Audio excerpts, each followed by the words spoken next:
¿Qué me dirían si les confieso que esas teorías más descabelladas que han construido sobre sus películas favoritas son, en realidad, totalmente canónicas? ¿Alguna vez se han enfrascado en discusiones con amigos intentando demostrar que dos personajes tienen un vínculo secreto o que el verdadero villano no es quien todos creen?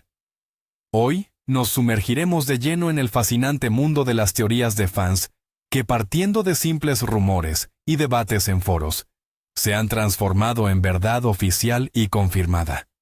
Prepárense bien, porque vamos a desgranar 50 casos increíbles donde los espectadores demostraron ser más astutos que los propios guionistas y lograron anticipar los giros argumentales más importantes de la historia del cine y las series.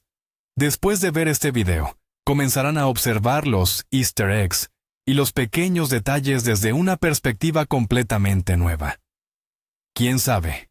Quizás su propia teoría más loca sea la próxima en unirse a esta lista. Pero antes de empezar con la lista, definamos qué es exactamente una teoría de fan. No es una simple corazonada. Es una investigación exhaustiva, construida meticulosamente a partir de pequeños detalles, fragmentos de diálogo, pistas visuales y un conocimiento profundo del universo narrativo. Con la llegada de Internet, foros como Reddit y, por supuesto, YouTube, las comunidades de fans se han transformado en auténticas mentes colectivas. Tienen la capacidad de analizar cantidades ingentes de información y encontrar conexiones que pasan desapercibidas para el espectador casual.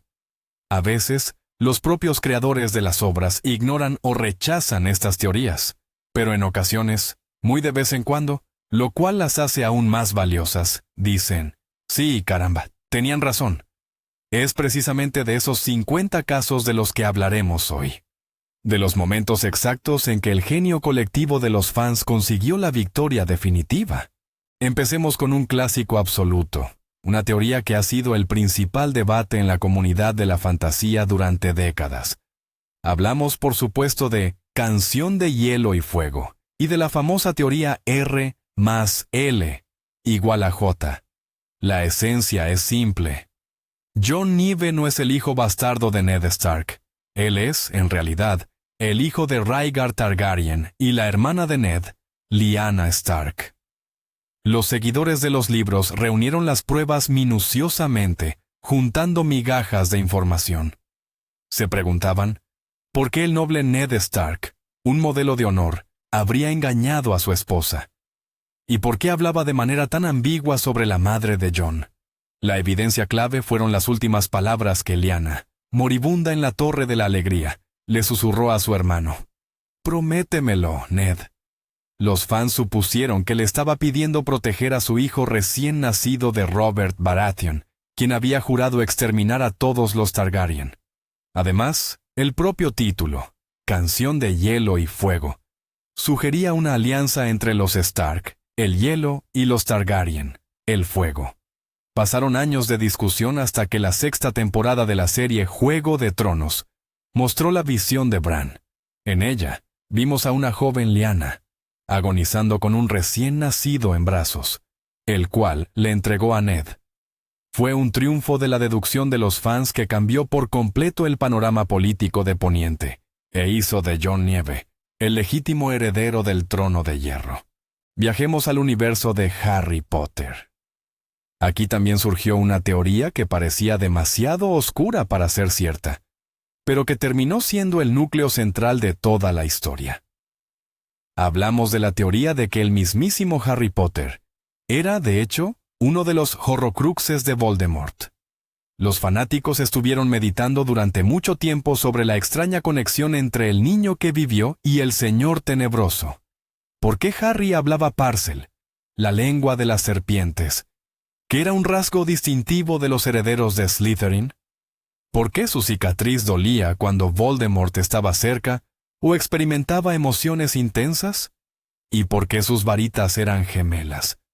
Los lectores más observadores sugirieron que la noche en que la maldición asesina rebotó en Harry e impactó a Voldemort, su alma, ya de por sí inestable, se había partido una vez más, y un fragmento de esa alma se adhirió al único ser vivo en la habitación. el bebé Harry.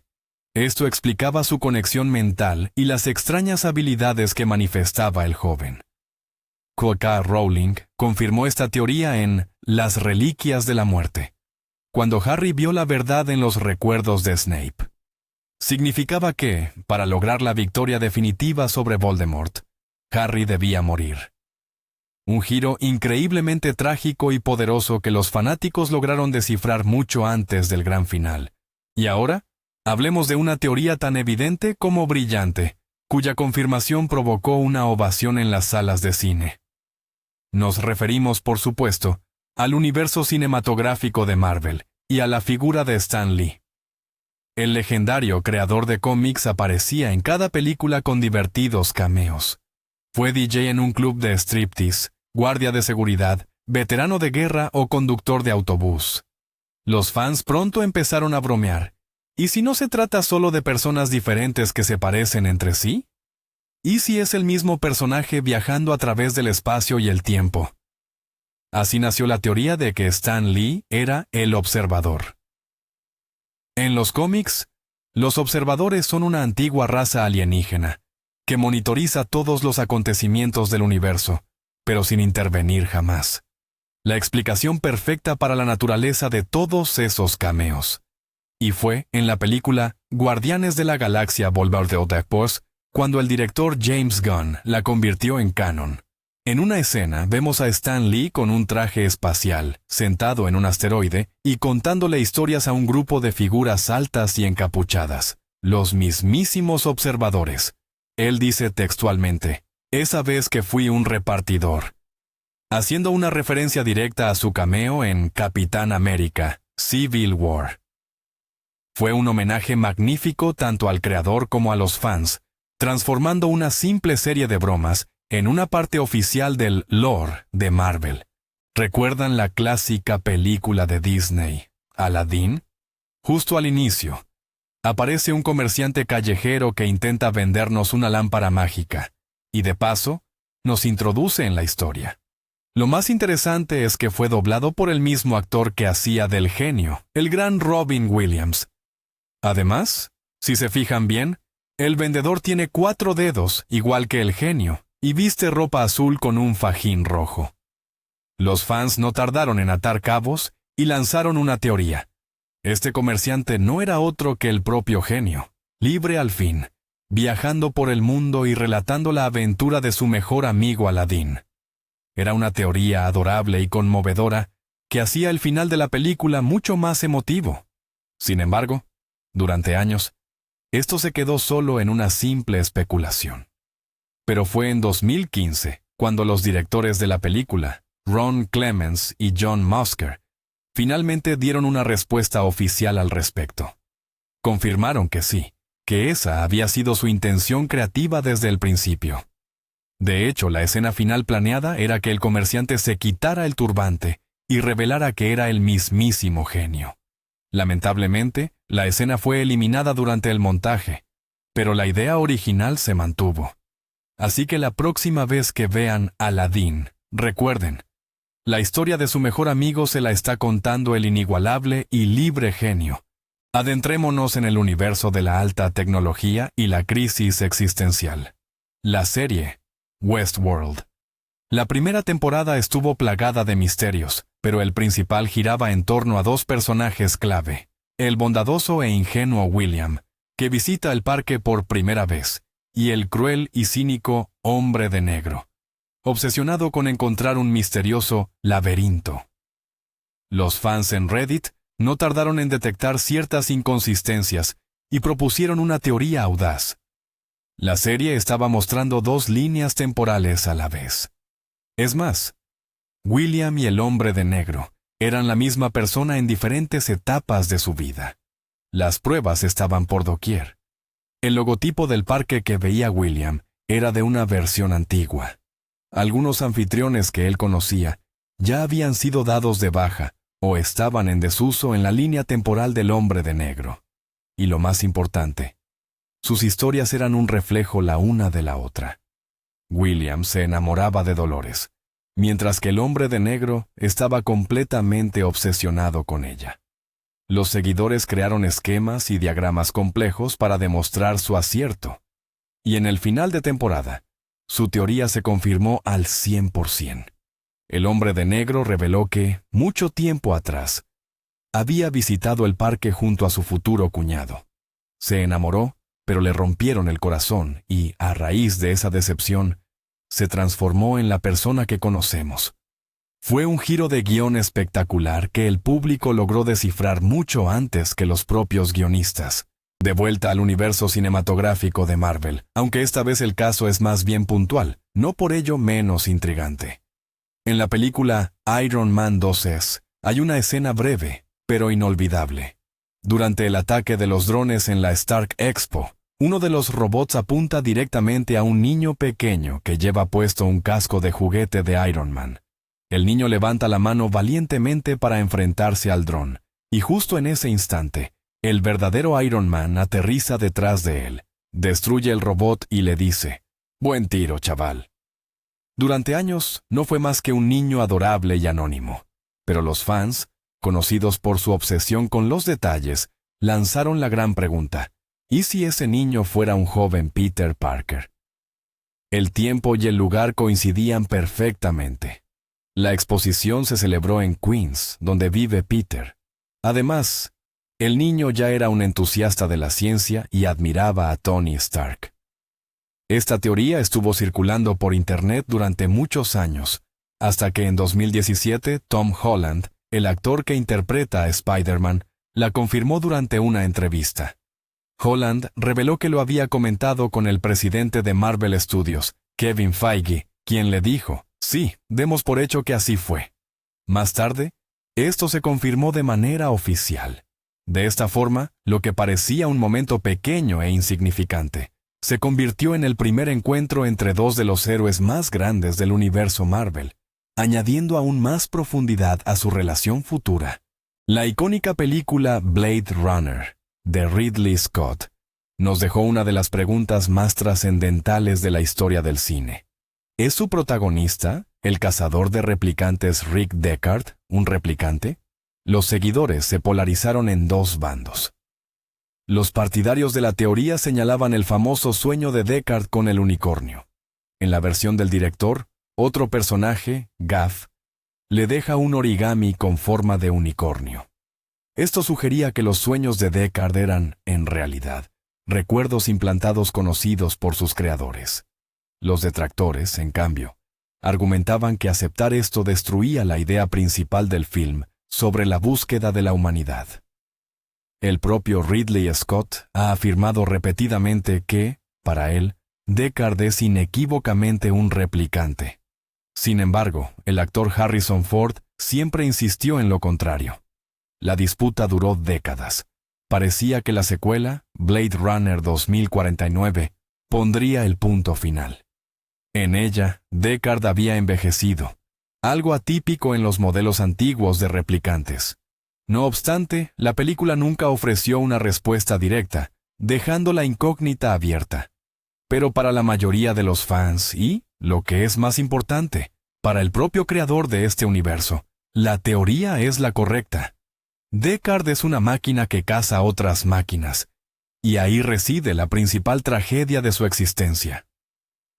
Esta ambigüedad continuará avivando las discusiones, pero la postura del autor ya es bien conocida. Volvamos a Hogwarts.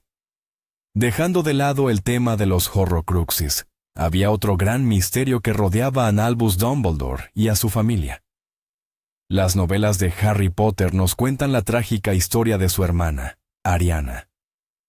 Tras ser atacada por unos chicos muggles cuando era niña, sus poderes mágicos se volvieron incontrolables y extremadamente peligrosos.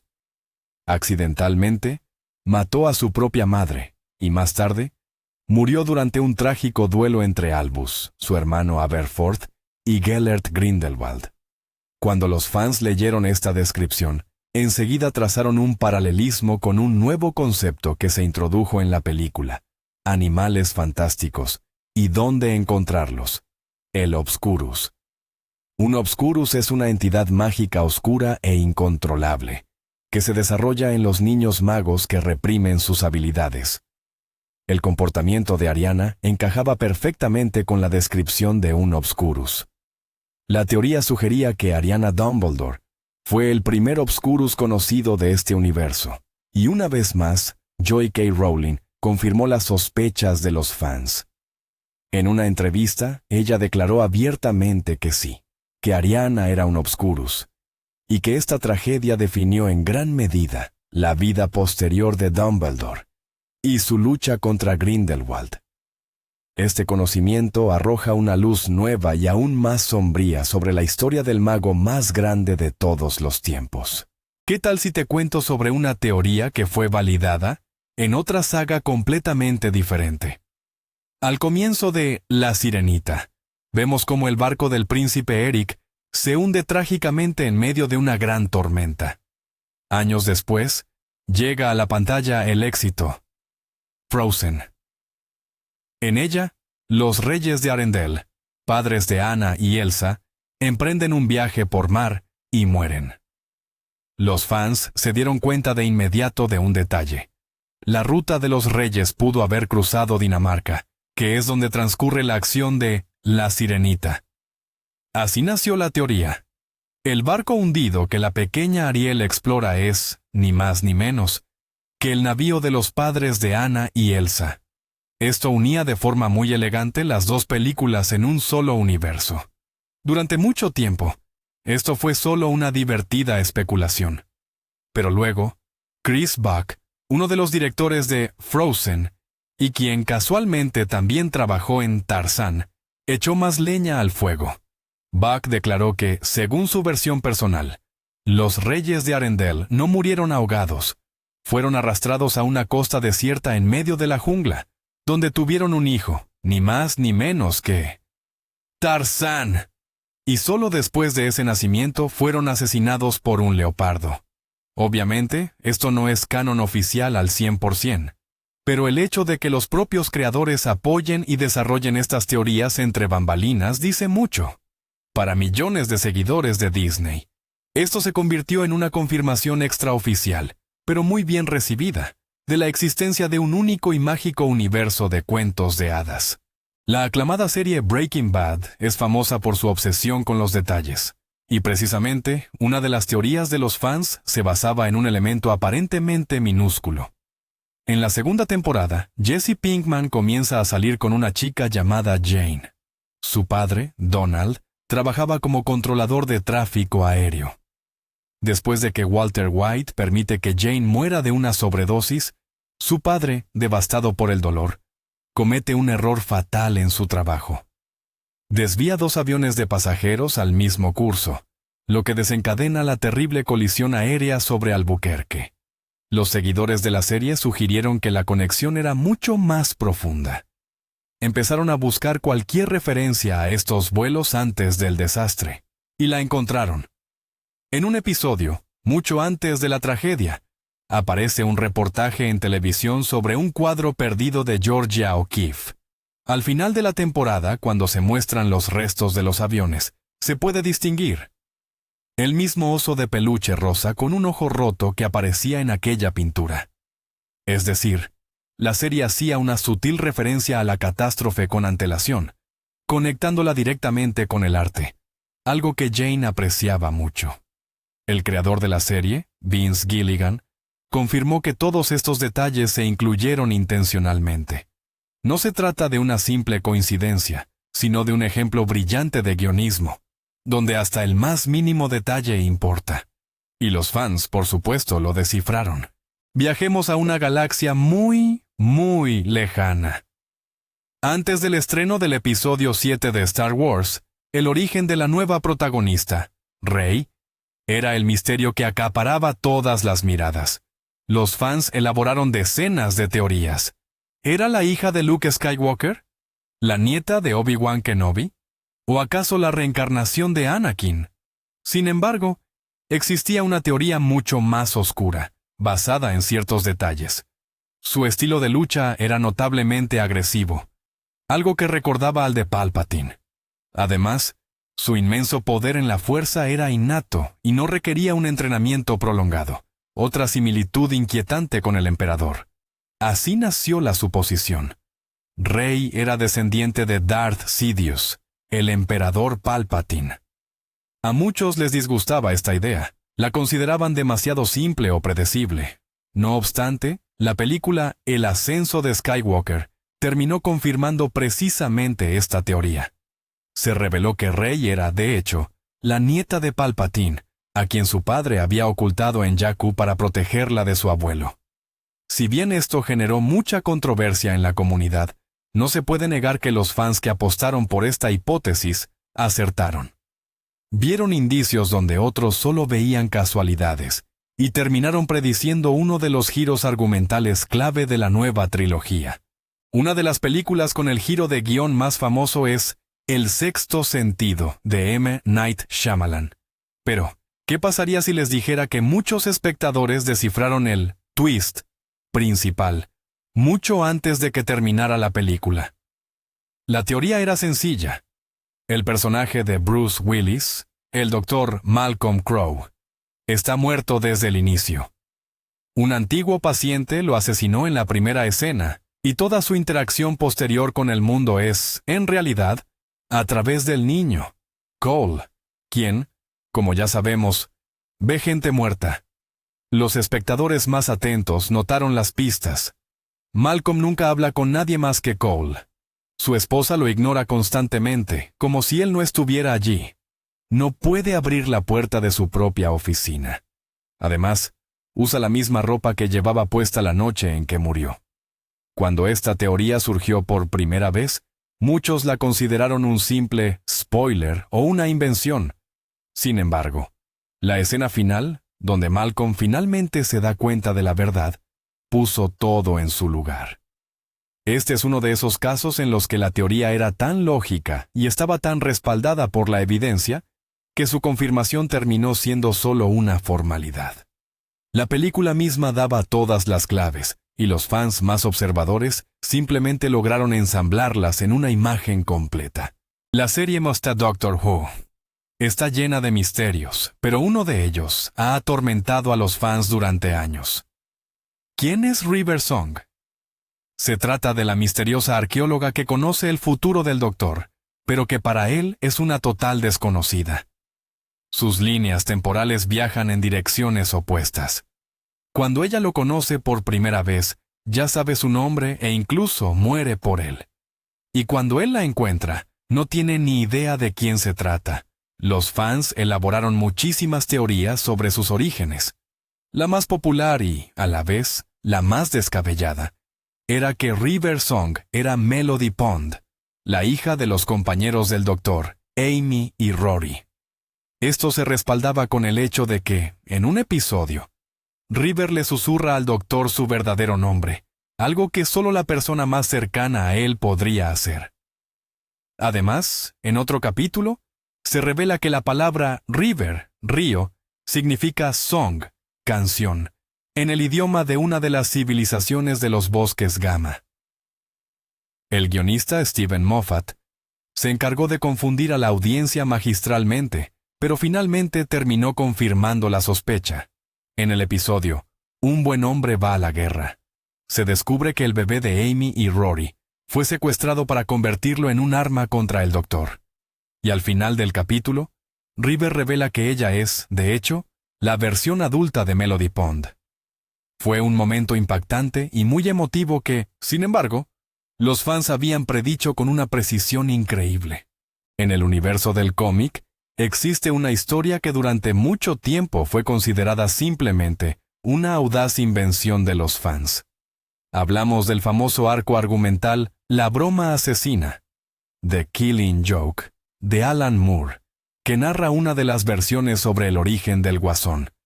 En el desenlace de esta historia, Batman y el Guasón, tras otro violento enfrentamiento, se encuentran bajo la lluvia. El Guasón relata un chiste sobre dos locos que intentan escapar de un manicomio. Tras el chiste, ambos estallan en risas. Pero en la viñeta final, la risa de Batman se detiene abruptamente y su mano se dirige hacia el hombro del Guasón. Los seguidores han postulado lo peor, que en ese instante, Batman, completamente quebrado, rompe su principio fundamental y asesina al Guasón, partiéndole el cuello. Esta interpretación se basaba tanto en la risa truncada como en la ambigüedad implícita en el título original. Durante años, esto fue tan solo una teoría. Pero en 2013, el guionista Grant Morrison, uno de los autores más respetados de las historias de Batman, respaldó completamente esta teoría en un podcast. Él declaró que, para él, el final era evidente. Batman asesina a su enemigo. Si bien esto no se considera un canon al 100% para todo el universo DC, el hecho de que uno de los principales ideólogos de Batman haya confirmado la suposición de los fans, la convierte en una verdad casi oficial.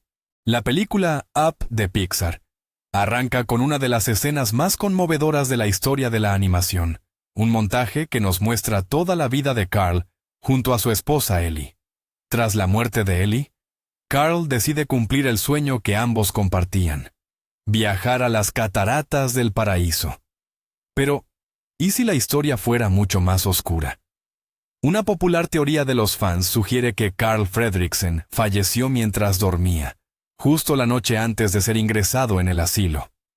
Según esta interpretación, su posterior viaje en la casa flotante no es más que su tránsito al más allá, su camino hacia el otro mundo. Varios elementos apuntan a esta lectura simbólica. La casa, que representa su apego a la vida terrenal, lo eleva hacia arriba, up, directo a los cielos. El niño, Russell, sería su ángel guardián, tratando de ganarse sus alas, es decir, la insignia de mérito por ayudar a personas mayores. Las cataratas del paraíso son el destino final, el cielo mismo, mientras que Charles Mons, el antagonista, representaría a un ángel caído, incapaz de acceder a la gloria. La teoría resulta lógica, aunque inmensamente triste.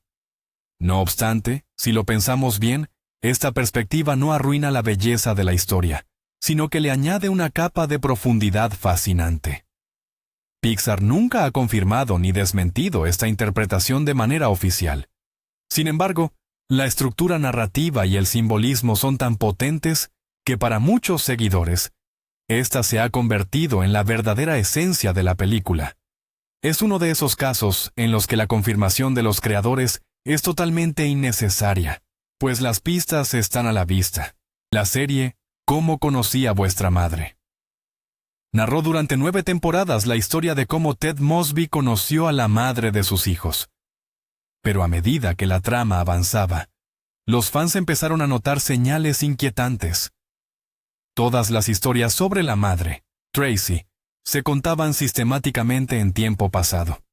Además, en un episodio, Ted lee un libro e imagina que llega a la vejez junto a Tracy, pero rompe a llorar desconsoladamente al terminar. En otro capítulo, él mismo afirma que ninguna madre debería perderse la boda de su hija. Todas estas pistas se combinaron para formar una teoría muy triste, que en el momento en que Ted cuenta la historia, la madre ya no está viva.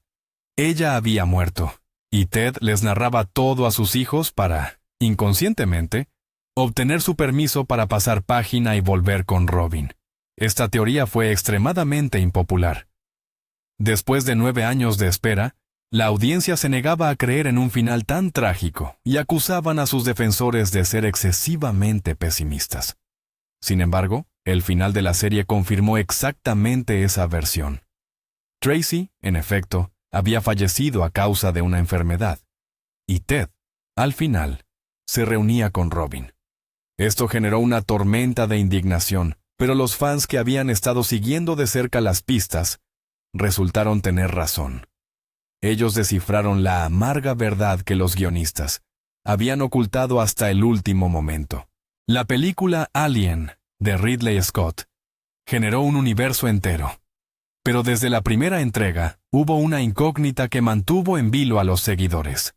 La tripulación de la nave Nostromo encuentra en el planeta LV-426 una nave de una raza alienígena, a la que más tarde se conocería como los jinetes espaciales. Dentro, hallan a un piloto gigante con el pecho destrozado y una bodega repleta de huevos de xenomorfo. Los fans se preguntaron, ¿Estas criaturas altamente desarrolladas crearon ellas mismas tal arma biológica? ¿O también fueron víctimas de ella? La teoría más fuerte sugería que los jinetes no eran los creadores, sino meros transportistas. Habían encontrado los huevos en otro planeta y los llevaban quizás con fines de estudio. Pero una de las muestras se liberó, aniquilando a toda la tripulación. Esta hipótesis explicaba por qué la nave había aterrizado de forma forzosa y por qué el piloto había fallecido. Décadas después, Ridley Scott regresó a este universo con la película Prometheus, y en ella confirmó por completo la conjetura de los fans. En Prometheus, nos presentan a la raza de los ingenieros, esos mismos jinetes, que no crearon directamente a los xenomorfos, sino un líquido negro capaz de mutar organismos vivos. Y el xenomorfo clásico resultó ser el producto de una cadena de infecciones totalmente accidental. Así que sí, los fans acertaron. La tripulación de la Nostromo no se topó con un arsenal, sino con el epicentro de una catástrofe biológica. En la aclamada serie de la BBC, Sherlock, los creadores siempre mantuvieron un juego constante con la audiencia, sembrando sutiles referencias a las obras originales de Conan Doyle. En uno de los libros se menciona a un tercer hermano Holmes, Sherrinford, cuya inteligencia superaba tanto a Sherlock como a Mycroft. Los seguidores de la serie de inmediato empezaron a especular sobre su aparición en el programa. Las pistas estaban por doquier. En un episodio, Mycroft lanza una frase críptica. «No estoy de humor para rabietas infantiles, Sherlock. Ya sabes lo que pasó con el otro». Esta declaración, por supuesto, revolucionó Internet. Todos estaban convencidos de que se refería al tercer hermano. Las especulaciones se dispararon. ¿Sería un villano? ¿Estaría ayudando a Sherlock en secreto? Pero la verdad que se reveló fue aún más impactante. En la cuarta temporada, se confirmó que efectivamente había un tercer hijo en la familia Holmes. Sin embargo, no era un hermano, sino una hermana. Eurus. Un genio absoluto, sí, pero también una psicópata. Cuando era niña, Eurus causó un incendio en la casa familiar, y según todos creían, había muerto. La realidad es que Mycroft la había ocultado en una prisión secreta, reservada solo para criminales de extrema peligrosidad.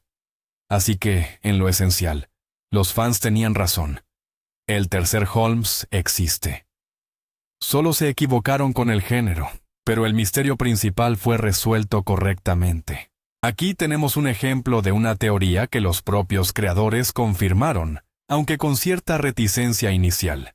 En la serie animada, Avatar, la leyenda de Korra, las dos protagonistas femeninas, Korra y Asami, parecían ser principalmente rivales por el afecto de un mismo chico, Mako. Sin embargo, los fans pronto notaron que, con el tiempo, su relación se volvía mucho más íntima y cercana. Se apoyaban mutuamente, se cuidaban, y existía una química innegable entre ellas que no compartían con ningún personaje masculino. Así nació la teoría popularmente conocida como Korra-Sami. Los seguidores escribieron fanfics, crearon arte, y tenían la ferviente esperanza de que Korra y Asami terminaran juntas en el final. Para una serie infantil emitida en Nickelodeon, esto parecía impensable. No obstante, los creadores decidieron dar este valiente paso. En la escena final de la serie, Korra y Asami se adentran juntas en el mundo de los espíritus, tomadas de la mano y mirándose con gran ternura.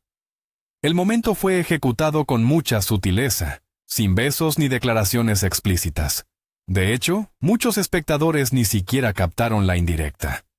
Pero Brian Konietzko y Michael Dante Di Martino, los creadores de la serie, lo confirmaron oficialmente más tarde en sus blogs.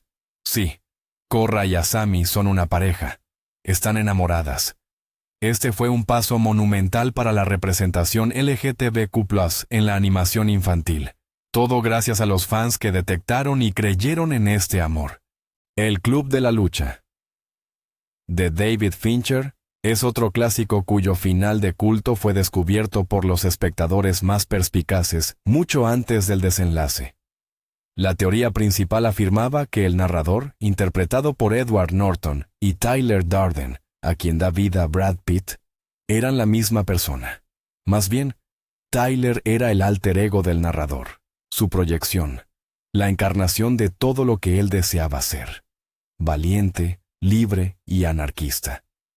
Las pistas estaban dispersas a lo largo de toda la película. Por ejemplo, Tyler aparece por fracciones de segundo en varios planos, incluso antes de su supuesto encuentro. Cuando pelean, da la impresión de que el narrador se está golpeando a sí mismo. Además, mientras viajan en coche, en un momento, Tyler está al volante, pero al segundo siguiente, vemos que quien conduce es el narrador, y el asiento del pasajero está completamente vacío. En una escena, Tyler habla por teléfono. Sin embargo, si prestas atención, te das cuenta de que la voz es realmente la del narrador. Todos estos detalles convergían en una única imagen: un severo caso de trastorno de identidad disociativo. Y por supuesto, el final, donde el narrador se dispara en la cabeza para eliminar a Tyler, confirmó esta teoría al 100%. Es un ejemplo clásico de cómo una película recompensa al espectador atento, permitiéndole descubrir la verdad por sí mismo. El universo Marvel ha vuelto a la carga. Después de la película Vengadores, Endgame, el chasquido de Thanos que eliminó a la mitad de la población, y el posterior chasquido de Hulk que los trajo a todos de vuelta, los fans se preguntaron inevitablemente por las consecuencias. ¿Qué sucedería si miles de millones de personas regresaran de repente a sus lugares de origen después de 5 años? Esto tiene que provocar un caos global. La gente volvería a casas que ya han sido vendidas, regresarían a puestos de trabajo que ya están ocupados, o aparecerían en aviones que aterrizaron hace mucho tiempo. Esto generó la teoría de que las secuelas del blip, o salto, como lo llaman, serían devastadoras y se convertirían en el hilo conductor de los futuros proyectos. Y la serie Falcon y el Soldado de Invierno basó toda su trama en esta premisa. Vimos un mundo que lucha por lidiar con el desorden. Se crearon campamentos de refugiados para las personas que volvieron. Surgieron grupos terroristas que consideraban que el mundo estaba mejor organizado durante la era de Thanos. Las fronteras entre naciones se volvieron difusas. La serie dejó claro que el regreso de los héroes no significó un final feliz. Fue, más bien, el inicio de un mundo nuevo, complicado e inestable. Y los fans que predijeron exactamente este desarrollo de los acontecimientos estaban en lo cierto. La serie Lost, Perdidos, estaba tan llena de misterios que cada semana surgían nuevas teorías entre los fans. Pero una de las primeras, y más populares, giraba en torno al personaje de John Locke. Desde el principio se nos muestra que, antes del accidente de avión, John estaba paralizado y confinado a una silla de ruedas. Sin embargo, una vez en la isla, se cura milagrosamente y recupera la capacidad de caminar. Los fans sugirieron inmediatamente que esto no era un simple milagro, sino que la isla poseía propiedades curativas místicas. Esta teoría resultó ser fundamental para toda la trama posterior y se confirmó una y otra vez. Por ejemplo, Rose, que padecía cáncer, se sentía completamente sana mientras estaba allí. La isla no solo podía sanar heridas, sino que, como se reveló más adelante, también era capaz de afectar el tiempo y el espacio. Finalmente, se descubrió que en el corazón de la isla residía una fuente de energía, una especie de luz, que era la causa de todas estas anomalías. Así que la corazonada de los fans sobre el poder curativo de la isla no solo era correcta, sino que fue la llave maestra para entender toda la mitología de la serie. Habían captado la esencia principal del show, literalmente desde los primeros episodios. La película Origen, de Christopher Nolan, nos dejó uno de los finales más debatidos de la historia del cine. El trompo, el tótem del protagonista, Dominic Cobb, sigue girando. Si cae, es la realidad. Si no, es un sueño. La pantalla se funde a negro justo antes de que obtengamos la respuesta. Pero los fans no se rindieron.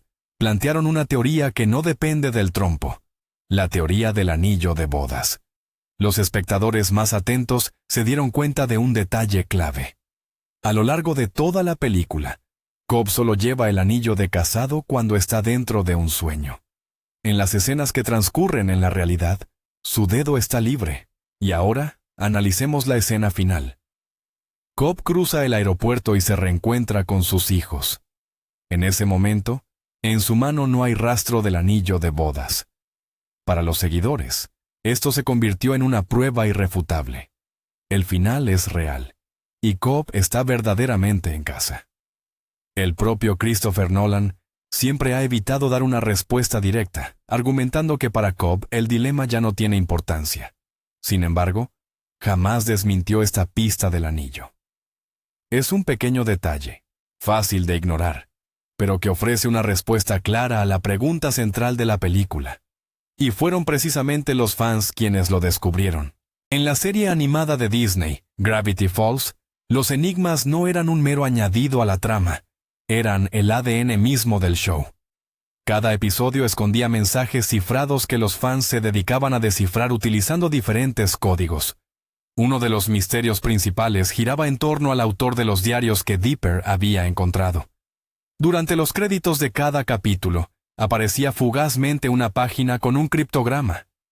Los fans empezaron a decodificarlos y a juntar las piezas. Estos mensajes insinuaban la existencia de una sociedad secreta y que había alguien en el pueblo que conocía todos los secretos. Pero la clave de todo estaba en el diario, donde aparecía la frase, lamentablemente, ¿mi hermano gemelo? Esto desató una teoría monumental. Stan Pines, el dueño de la cabaña del misterio, tenía un hermano gemelo, y ese hermano era el verdadero autor de los diarios. Las pruebas se acumulaban. En un episodio, Stan se queda mirando un columpio donde dos niños se habían balanceado tiempo atrás. Además, en su propia casa había símbolos extraños que coincidían con los del diario. Y a mitad de la segunda temporada, la teoría se confirmó. Resultó que Stan sí tenía un hermano gemelo llamado Ford, un científico brillante que había escrito los diarios antes de quedar atrapado en otra dimensión. Y Stan había dedicado su vida entera a intentar traerlo de vuelta. Fue un triunfo absoluto para la comunidad de fans, que había logrado armar este gigantesco misterio, letra por letra. Desde su primera temporada, la serie Stranger Things cautivó al público gracias a su inconfundible ambiente ochentero y al aterrador mundo del revés. Sin embargo, los fans no tardaron en indagar más a fondo. Llegaron a la conclusión de que el monstruo Demogorgon y 11, la chica con superpoderes, eran, en realidad, las dos caras de una misma moneda. La teoría proponía que el Demogorgon era una especie de reflejo oscuro de 11, su propia proyección manifestada en el mundo del revés. Cuando ella estaba bajo estrés o utilizaba sus poderes, el monstruo se volvía mucho más activo, y cuando lograba tocarlo durante sus visiones, abría un portal al mundo real. El final de la primera temporada reforzó esta idea. Cuando 11 destruye al Demogorgon, ella desaparece junto a él. Esto consolidó la teoría de su conexión inquebrantable. Los propios creadores de la serie, los hermanos Duffer, confirmaron en entrevistas que esta interpretación se acercaba mucho a su concepto original. Explicaron que el mundo del revés es un reflejo del subconsciente humano, y el Demogorgon es la encarnación física de los miedos y traumas de 11, generado directamente por su propia fuerza. Así que sí, el monstruo y la heroína estaban ligados de una forma mucho más profunda de lo que parecía a simple vista, y los fans lo sintieron desde el principio. Los videojuegos son un pozo sin fondo cuando se trata de teorías de fans. Una de las más conocidas está ligada a la saga Mass Effect. En el desenlace de la tercera entrega, el Capitán Shepard debe tomar una decisión que define el destino de la galaxia. Sin embargo, el final resultó ser tan ambiguo, y para muchos, francamente decepcionante, que los fans elaboraron la famosa teoría del adoctrinamiento. Según esta teoría, la mayor parte de lo que sucede en el final no ocurre realmente. sino que transcurre en la mente de Shepard, que se encuentra bajo el control mental de los segadores. Las pruebas eran contundentes. La gama de colores de las opciones, rojo, azul, verde, coincidía con la ideología de los villanos. Ciertos efectos de sonido parecían distorsionados. Los personajes se comportaban de forma extraña. Los fans sostenían que la elección correcta era la destrucción, la opción roja, porque solo esta permitía a Shepard sobrevivir y superar la manipulación mental. Los desarrolladores de BioWare guardaron silencio durante mucho tiempo, pero finalmente lanzaron una versión extendida del final que incluía más detalles. Y aunque nunca confirmaron la teoría de manera directa, muchas de las nuevas escenas y diálogos encajaban a la perfección, como si estuvieran guiñando un ojo a los fans y diciéndoles, «Estáis en lo cierto». Para muchos jugadores, esta teoría se convirtió en la única explicación canónica para ese polémico desenlace. Regresemos al mundo de Disney y centrémonos en sus villanos. En el clásico animado, Gastón es el antagonista central de La Bella y la Bestia. Un hombre narcisista, grosero y totalmente obsesionado con desposar a Bella.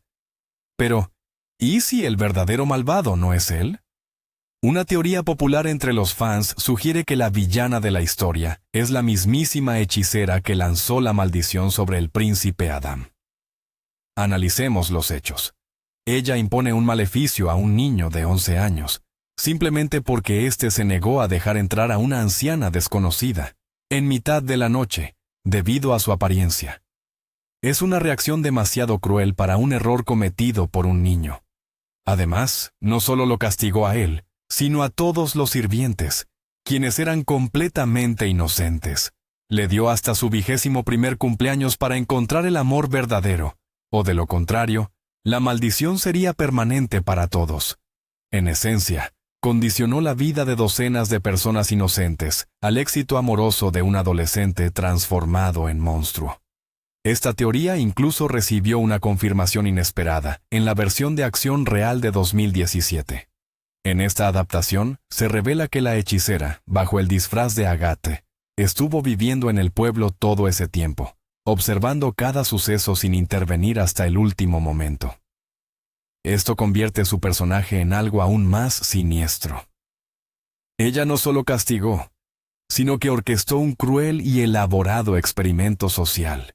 En la serie Dexter, el protagonista es un asesino en serie que solo mata a otros asesinos. A lo largo de 8 temporadas, él se adhiere al Código de Harry, el manual ético que le enseñó su padre adoptivo. Sin embargo, el final de la serie, en el que Dexter abandona todo para convertirse en leñador, decepcionó a absolutamente todos. Los fans, buscando explicaciones alternativas, crearon una teoría que, de hecho, mejora sustancialmente la serie. Según esta hipótesis, casi toda la trama de la serie es una visión que Dexter tiene justo antes de ser ejecutado en el corredor de la muerte. El Dexter real fue capturado ya en la primera temporada, y todo lo que sigue son sus fantasías sobre cómo podría haber continuado con su actividad, cómo podría haber encontrado el amor, la familia e incluso la redención. Esta teoría explica muchos momentos ilógicos y las coincidencias afortunadas que siempre ayudaban a Dexter a evadir a la justicia. También aclara por qué los personajes actúan de forma tan extraña o fuera de lugar a veces. Al fin y al cabo, todo sucede dentro de su mente. El ex productor y guionista de la serie, Clyde Phillips, quien se marchó tras la 4ª temporada, reveló en una entrevista cómo él imaginó el desenlace. Su idea era que, en la escena final, Dexter fuese ejecutado y, justo en el momento de su muerte, viera los rostros de todas sus víctimas. Este final encaja a la perfección con la teoría de los fans, y aunque la serie optó por otra conclusión, para muchos seguidores, esta hipótesis es el verdadero y canónico final de la historia de Dexter Morgan. En la trilogía de El Caballero Oscuro, de Christopher Nolan, el Joker interpretado por Heath Ledger se ha convertido en un ícono de la cultura pop. Pero, ¿quién es él realmente? Él mismo narra historias diferentes sobre su pasado, y ninguna de ellas resulta ser cierta. Los fans han propuesto una teoría fascinante.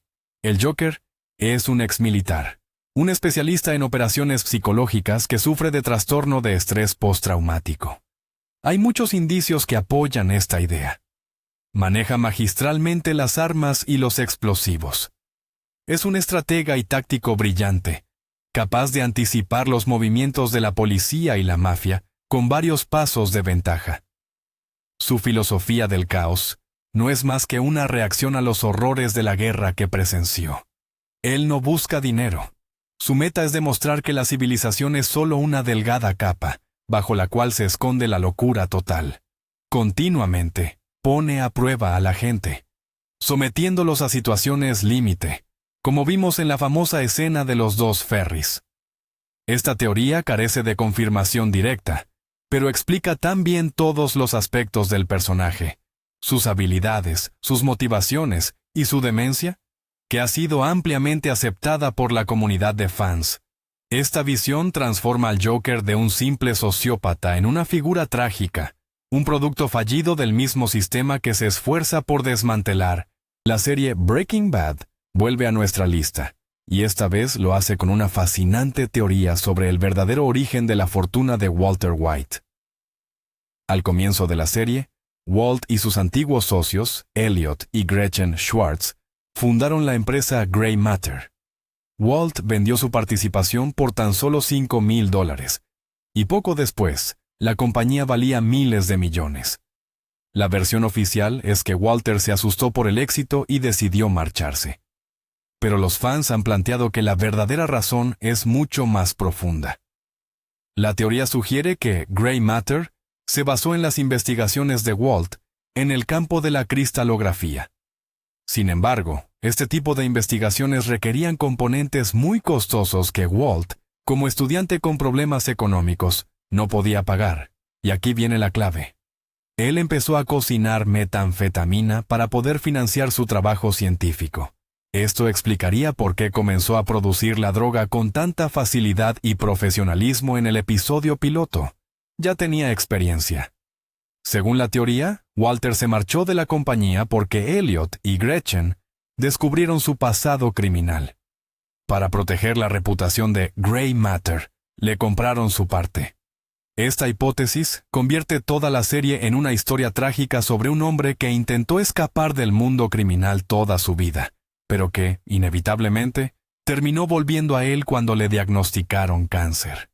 El creador de la serie, Vince Gilligan, nunca lo ha confirmado directamente. No obstante, en varias entrevistas ha dicho que esta teoría le encanta y que tiene mucho sentido.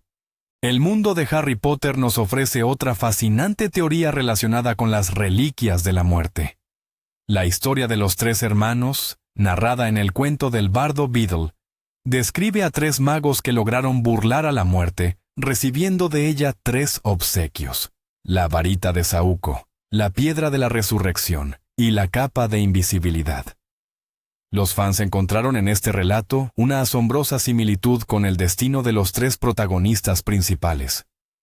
Voldemort, al igual que el hermano mayor, estaba obsesionado con el poder y buscó la varita más poderosa, un deseo que lo llevó a su propia destrucción. Severus Snape, representando al hermano mediano, pasó su vida añorando a su amada fallecida, Lily Potter, y terminó muriendo para poder reunirse con ella. Y el propio Harry Potter, como el hermano menor, aceptó su mortalidad. Usó la capa de invisibilidad no por la gloria, sino para protegerse, y finalmente, recibió a la muerte como a un viejo amigo. Pero la teoría no se detiene ahí. ¿Quién representa entonces a la mismísima muerte?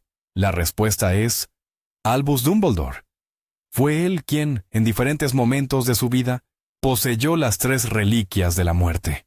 Él fue quien, esencialmente, entregó a Harry tanto la capa como la piedra.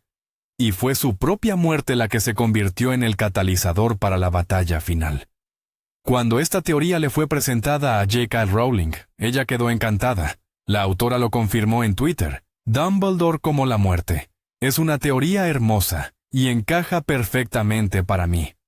Con el paso del tiempo, La franquicia Terminator se ha complicado bastante debido a la naturaleza de sus viajes temporales, pero los fans siempre han intentado encontrarle una lógica. En Terminator 2, el día del juicio, descubrimos que la corporación Cyberdyne Systems creó Skynet basándose en el chip y el brazo del Terminator T-800 de la primera película. Esto genera una paradoja temporal. Skynet solo existe porque envió al Terminator al pasado, para garantizar su propia existencia.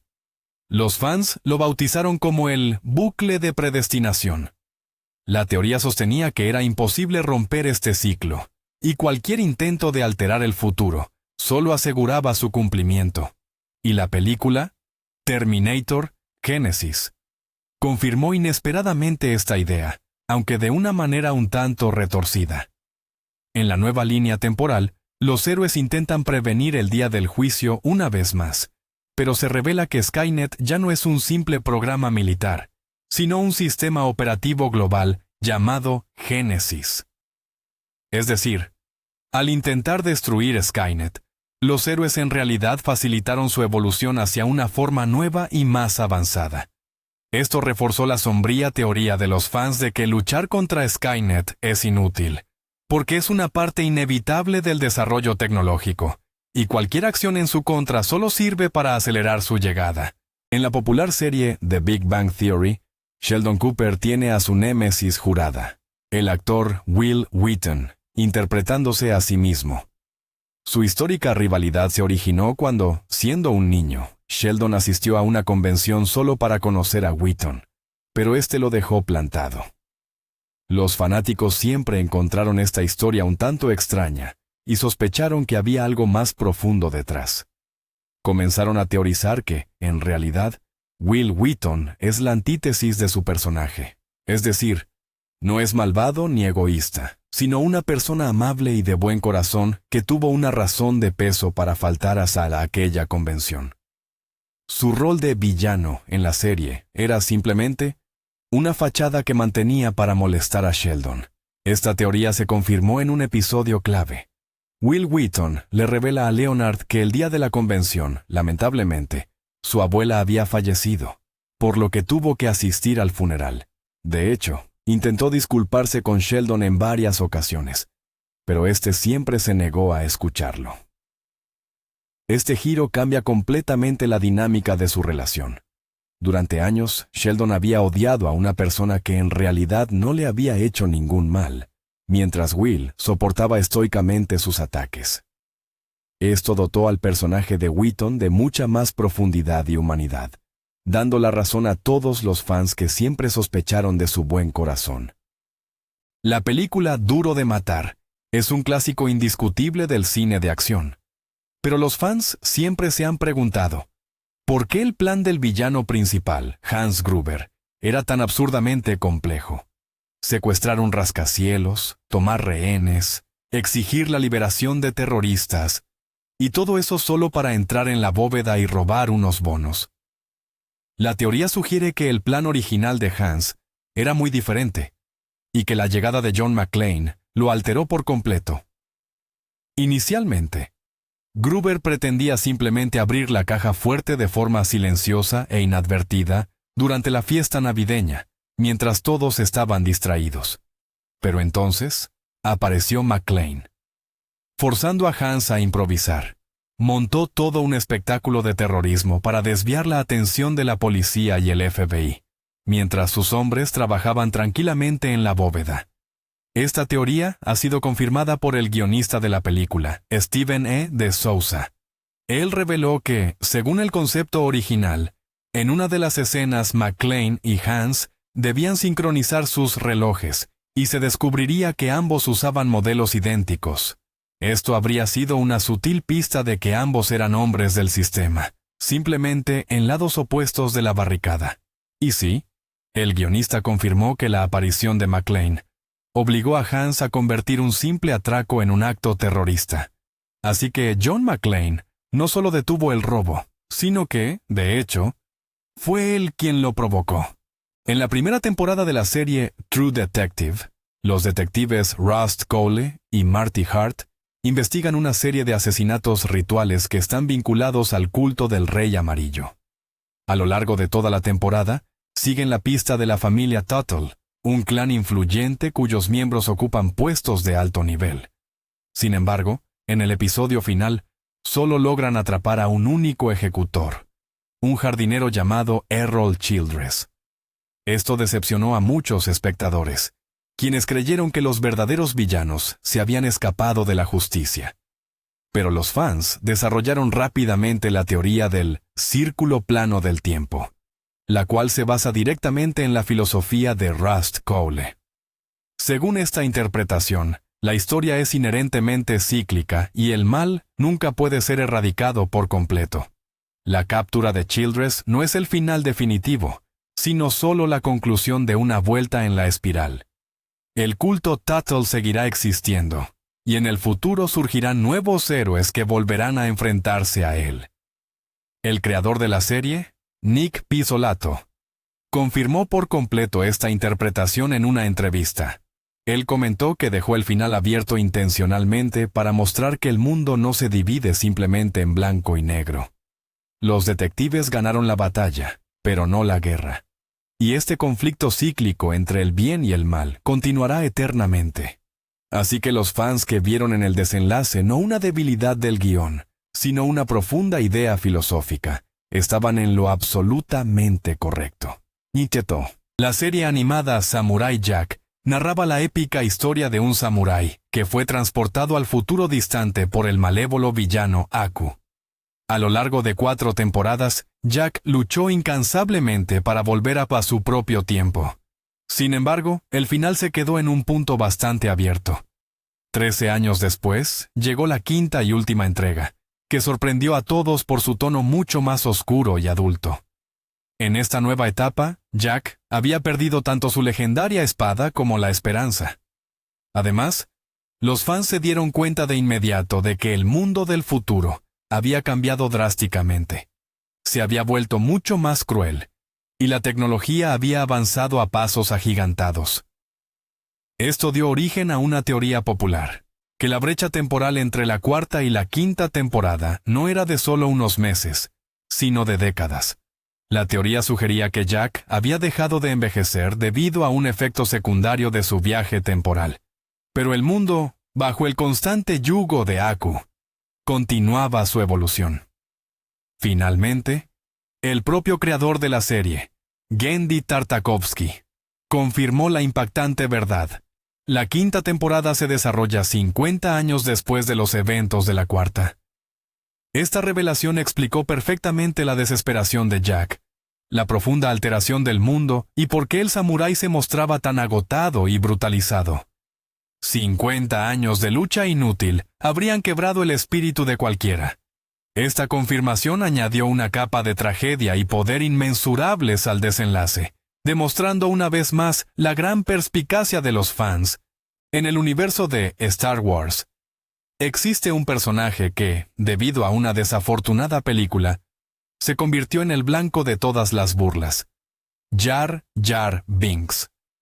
Pero, ¿qué pasaría si este torpe Gungan no fuera en realidad lo que parece? Una teoría épica surgió en Reddit que afirma que Jar Jar Binks es, de hecho, un poderoso señor Sith que estuvo manipulando todos los eventos en secreto. Las pruebas eran asombrosamente convincentes. Jar Jar aparece constantemente en el lugar y momento adecuados. Su supuesta torpeza en el combate en realidad parece una forma avanzada de arte marcial. Utiliza gestos muy similares a los trucos mentales Jedi para convencer a los demás. Es más, es él quien propone otorgarle a Palpatine los poderes de emergencia, lo que esencialmente conduce a la creación del Imperio. La teoría sugería que Jar Jar era el socio o aprendiz de Palpatine, haciéndose pasar por un completo idiota para que nadie sospechara sus verdaderas intenciones. Ahmed Best, el actor que interpretó a Jar Jar, confirmó que gran parte de esta teoría era cierta. Según Best, el personaje originalmente estaba destinado a ser mucho más siniestro, y su transformación en villano estaba planeada para las películas posteriores. Sin embargo, debido a la reacción extremadamente negativa de la audiencia, George Lucas desechó la idea y lo reemplazó con el Conde Dooku. Así que sí, estuvimos a un paso de conocer a Darth Jar Jar, y los fans, al parecer, lo olieron desde el principio. La serie House of Cards nos presentó a Frank Underwood, un político implacable, dispuesto a hacer lo que fuera necesario para alcanzar el poder a toda costa. Una de sus características más distintivas era la de romper la cuarta pared. Se dirigía constantemente al público, interpelándonos directamente y convirtiéndonos en sus cómplices. Los fans enseguida sugirieron que esto no era solo un recurso artístico. La teoría principal era que nosotros, los espectadores, éramos una especie de amigo imaginario o confesor de Frank, al que le contaba toda su historia. Quizás estaba escribiendo sus memorias o dando una entrevista. Esta teoría tuvo un giro inesperado cuando, en la quinta temporada, su esposa, Claire Underwood, también miró a la cámara y se dirigió a la audiencia. Los fans rápidamente crearon una nueva hipótesis. Claire siempre supo de nuestra existencia, pero se mantuvo en silencio. Ahora, estaba tomando el control de la narrativa. Tras el despido de Kevin Spacey de la serie, la temporada final se centró por completo en Claire. Y fue precisamente ahí donde esta teoría se confirmó.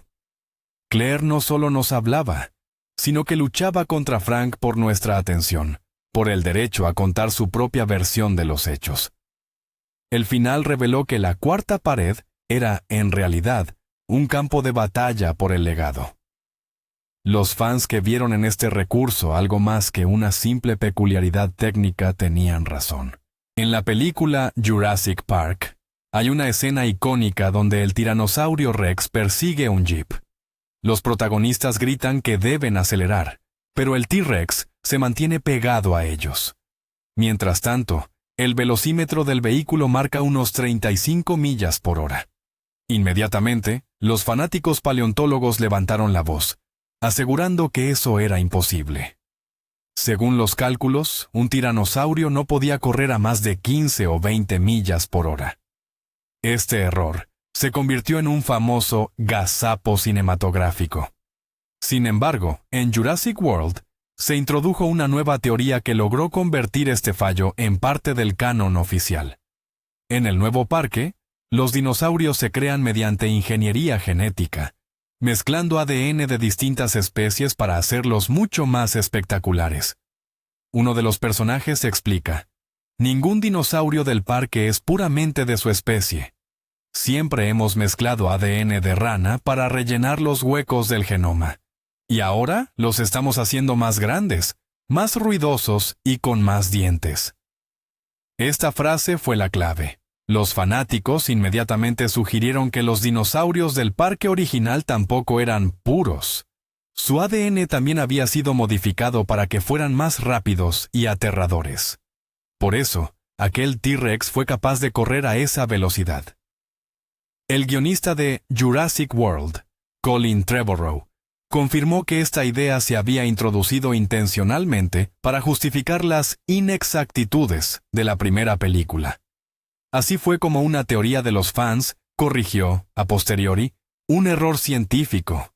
El show, Futurama, es famoso por su humor, pero también tiene momentos muy emotivos. Uno de los más recordados tiene que ver con el perro de Fry, Seymour.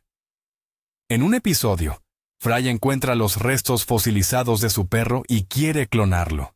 Sin embargo, justo en el último momento, cambia de opinión al descubrir que Seymour vivió 12 años más después de su desaparición. Fry deduce que el perro lo olvidó y tuvo una vida feliz con un nuevo dueño. La escena final, donde nos muestran cómo Seymour esperó a Fry frente a la pizzería durante el resto de su vida, destrozó los corazones de millones de espectadores. Pero los fans no pudieron aceptarlo y crearon una teoría que sirviera de consuelo. En la película El gran golpe de Bender, Fry crea un doble temporal de sí mismo. Este doble se queda viviendo en el pasado, en el siglo XXI. La teoría sugiere que fue precisamente ese doble de Fry el nuevo dueño de Seymour. Es decir, el perro no esperó en vano. Vivió una vida plena y feliz junto a su copia. Esta teoría se volvió tan popular y era tan lógica que los guionistas decidieron convertirla en canon. De hecho, en una de las temporadas posteriores, en el episodio Ladrido Jurásico, esta idea se confirmó directamente, mostrando que el doble temporal de Fry sí se había ocupado de Seymour.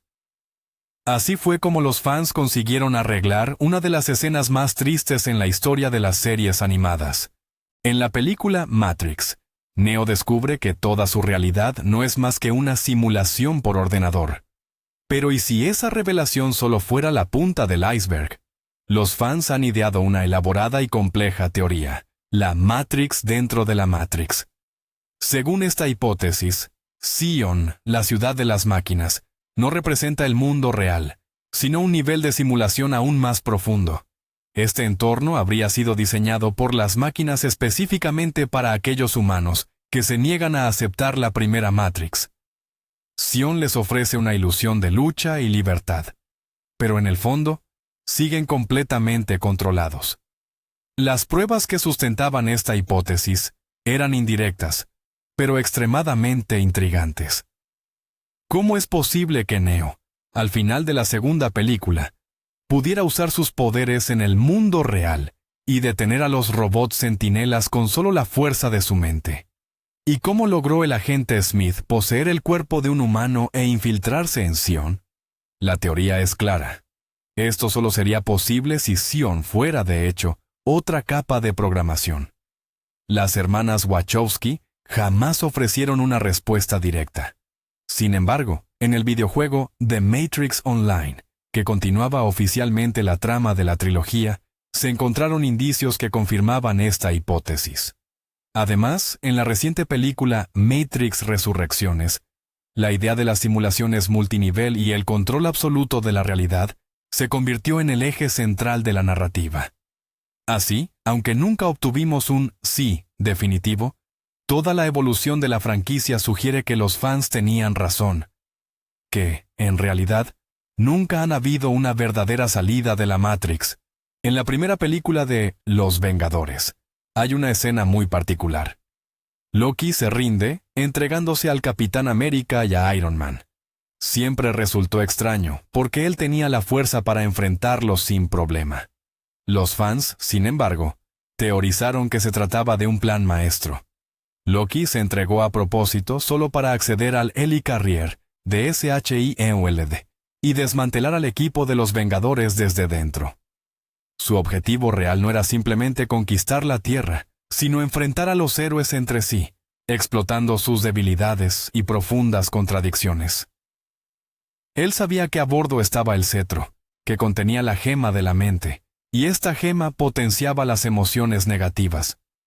Su cálculo era que los héroes se pelearían. Hulk perdería el control y destrozaría la nave, y su plan casi funciona. Los Vengadores, de hecho, empezaron a chocar entre sí, y solo la muerte del agente Coulson logró unirlos de nuevo. Durante mucho tiempo, esto fue solo una interpretación popular, una mera teoría de fans. Pero la serie de Disney Plus, Loki, terminó por confirmarla. En uno de los episodios, se nos muestra una variante de Loki que sí logró llevar a cabo este plan. Derrotó a los Vengadores, y se hizo con el control de la Tierra. Esto demostró que el plan original del dios del engaño era ese, no la fuerza bruta, sino la manipulación astuta, es decir, los fans que nunca creyeron en su rendición simple habían desenmascarado su estrategia desde el principio. La película El Resplandor, de Stanley Kubrick, es un verdadero paraíso para los conspiranoicos y amantes de los enigmas. Una de las teorías más famosas sostiene que el filme es una confesión velada de Kubrick sobre su participación en la falsificación del alunizaje, ayudando al gobierno de Estados Unidos. Suena descabellado, sí, pero las supuestas pruebas son bastante intrigantes. El niño, Danny, lleva puesto un jersey con el diseño del cohete Apolo 11. Ahora, la clave. El número de la habitación prohibida es el 237. La distancia promedio entre la Tierra y la Luna es de 238.000 millas. Los fans creen que Kubrick cambió intencionadamente el número, como una sutil pista sobre el fraude. En otra escena, Danny está jugando sobre una alfombra con un patrón que parece una plataforma de lanzamiento. Cuando se levanta, el ángulo de la cámara hace que parezca que el cohete estuviera despegando. La propia historia del Hotel Overlook, construido sobre un cementerio indígena, también se interpreta como una metáfora del engaño perpetrado por el gobierno estadounidense a su propio pueblo. Esta teoría fue explorada a fondo en el documental Room 237. Obviamente, nunca ha habido una confirmación oficial, pero considerando el perfeccionismo de Kubrick y su conocida afición al simbolismo, muchos están convencidos de que él realmente dejó este mensaje secreto oculto en la película. Es uno de esos casos donde la teoría resulta tan convincente que, para sus seguidores, ya ni siquiera necesita confirmación. La relación entre Pam y Jim es, sin duda, una de las tramas centrales de la serie The Office. Pero hay una pregunta que los fans se han hecho siempre. ¿Qué rayos decía la nota que Jim puso dentro de la tetera de Pam? En aquel famoso episodio navideño de la segunda temporada, él se la llevó antes de que Pam pudiera leerla, y no fue sino hasta la 9ª y última temporada cuando él, por fin, se la entrega. Nunca escuchamos el contenido, pero la reacción de Pam es inconfundible. Rompe a llorar de pura emoción y felicidad. Durante años, esta nota generó teorías y especulaciones entre el fandom. Pues bien, Jenna Fischer, la actriz que dio vida a Pam, finalmente reveló el secreto en un reciente podcast. Ella contó que el director le pidió a John Krasinski, el actor que interpreta a Jim, que no escribiera como Jim. En su lugar, le solicitó que escribiera una carta de despedida muy personal dirigida a ella, a Jenna, como amiga y colega con la que había compartido 9 años de trabajo.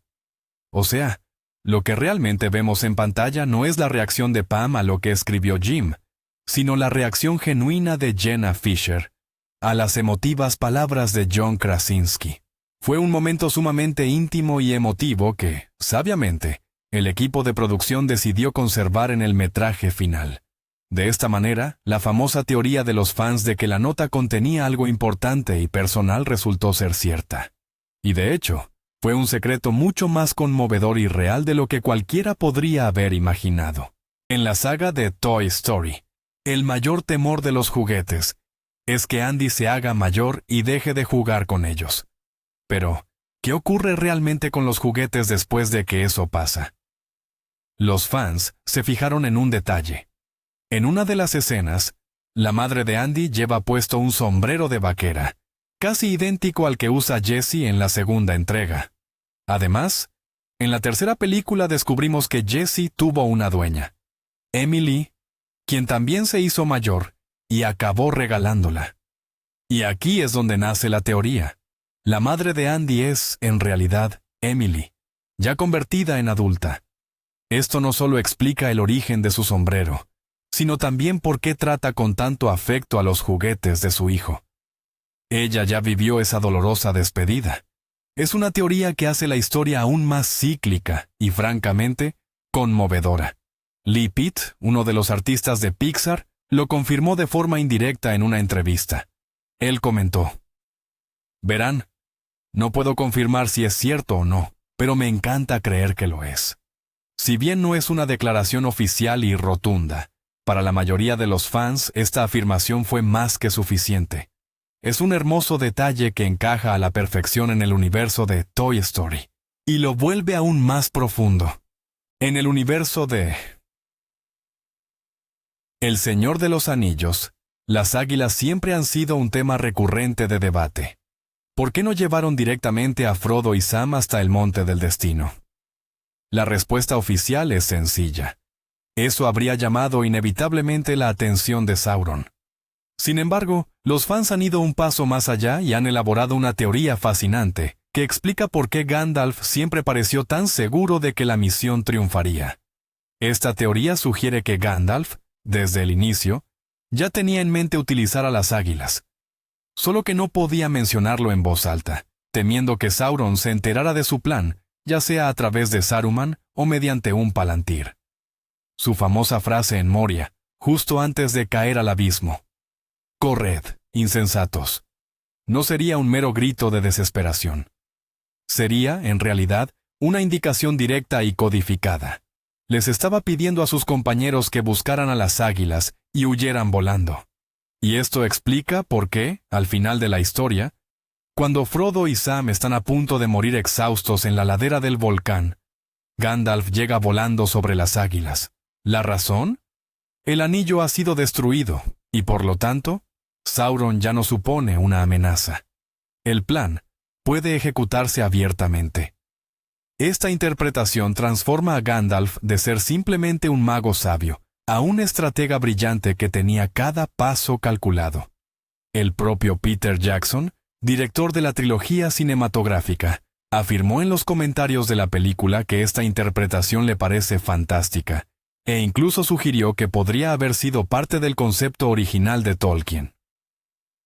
Para muchos fans, esta declaración se ha convertido en la confirmación definitiva de su corazonada.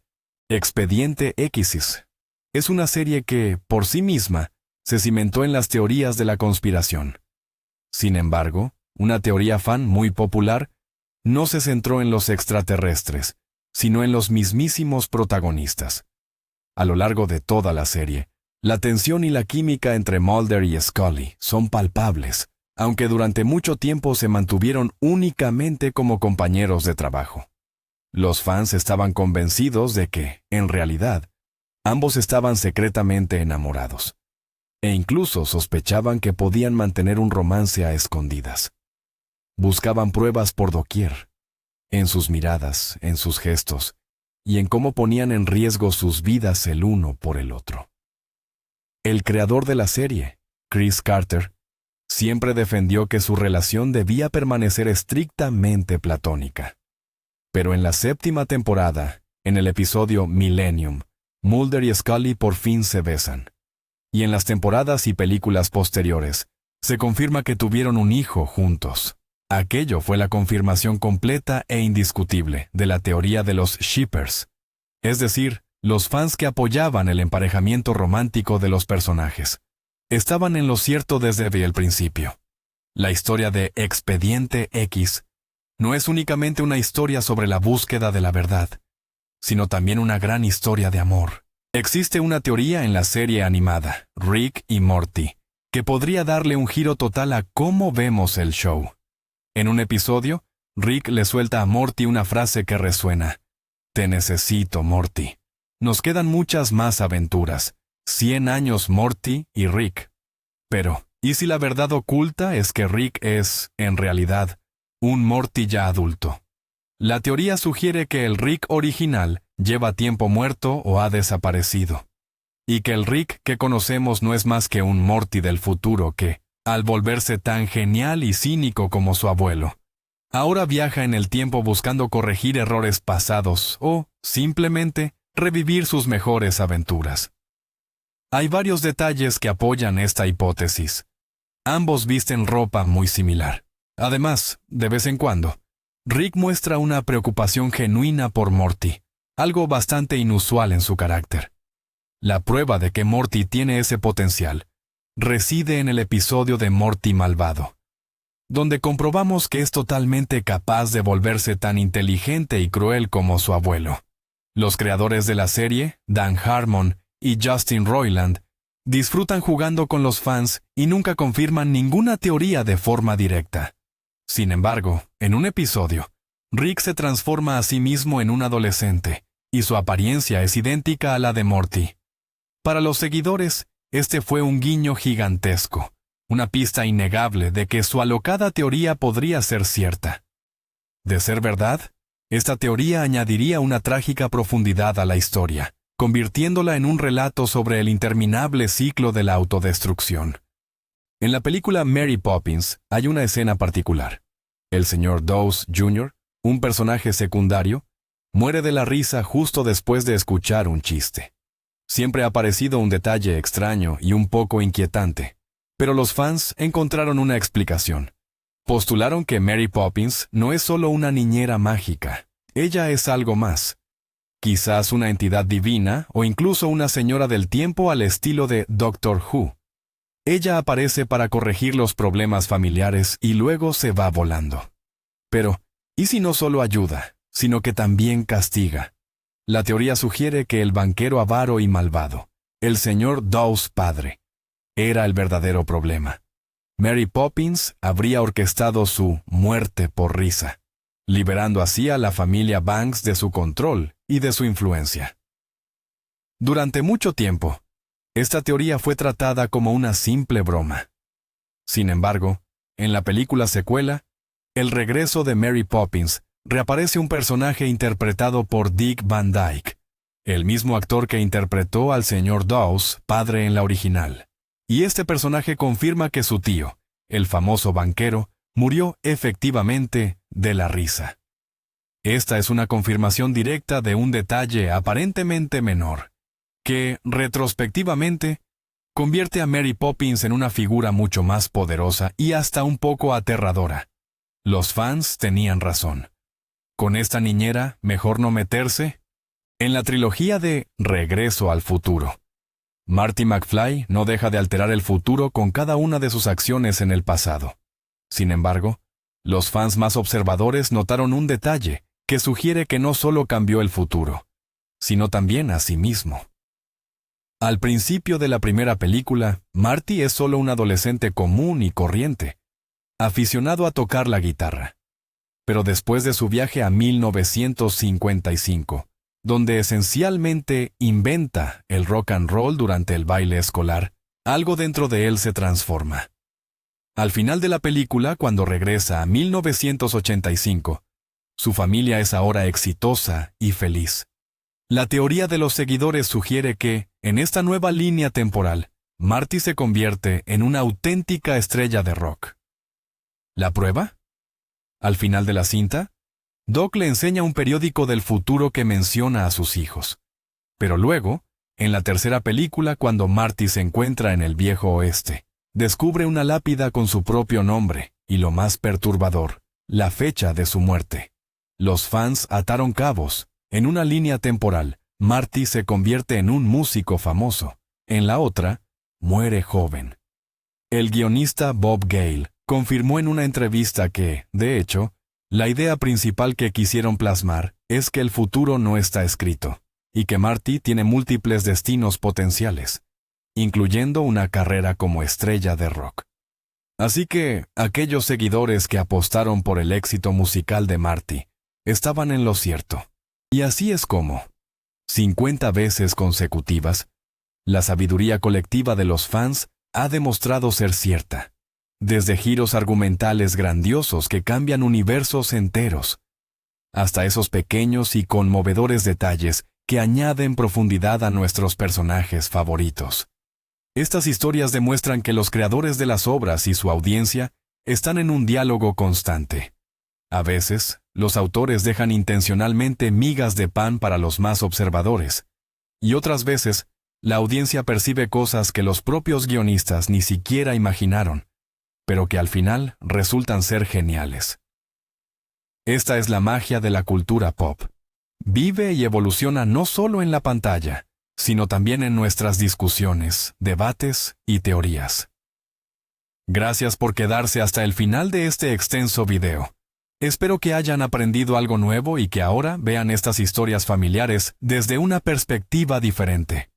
Suscríbanse al canal, denle me gusta, si al menos una de estas teorías les voló la cabeza. Y por supuesto, activen la campanita para no perderse nuestros próximos análisis. Y ahora, la pregunta principal para ustedes.